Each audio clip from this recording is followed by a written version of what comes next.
Dan pemirsa, pemerintah Kota Palembang bersama Balai Besar Pengawas Obat dan Makanan di Palembang kembali melakukan sidak ke Pasar Sekip Ujung. Dari hasil sidak tidak ditemukan sama sekali zat-zat berbahaya yang tercampur pada pangan olahan. Pemerintah Kota Palembang bersama Balai Besar Pengawas Obat dan Makanan di Palembang kembali melakukan sidak. Kali ini sidak mengarah pada Pasar Sekip Ujung, Jalan Amfibi, Kecamatan Kemuning, Palembang, Jumat kemarin. Beberapa pangan olahan pun diambil untuk dijadikan sampel dalam pengecekan BP POM. Dari 29 sampel, tak ditemukan sama sekali pangan olahan yang dijual di pasar mengandung zat berbahaya seperti formalin, rodamin, dan boraks.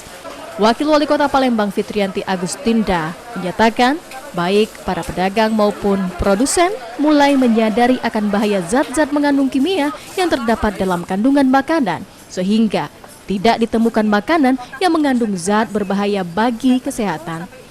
Tahu, mie, terasi, dan yang lain-lain ya. Alhamdulillah 29 sampel ini normal, tidak kita temukan zat-zat yang mengandung berbahaya. Dan tadi melalui Dinas Perikanan kita juga mengambil sampel ikan giling. Alhamdulillah juga aman, Pak Jul.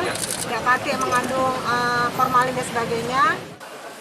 Kepala Balai Besar Pengawas Obat dan Makanan di Palembang, Zulfikri, menghimbau warga untuk lebih selektif dalam memilih pangan olahan.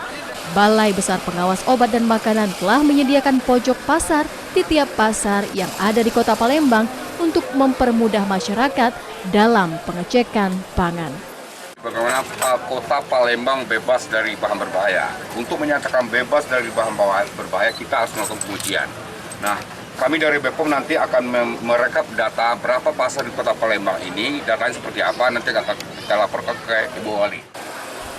Pemerintah Kota Palembang akan terus melakukan sidak di sejumlah pasar tradisional sebagai bentuk antisipasi peredaran makanan yang mengandung zat berbahaya bagi kesehatan. Dari Palembang, Erwin Setiawan, iNews melaporkan.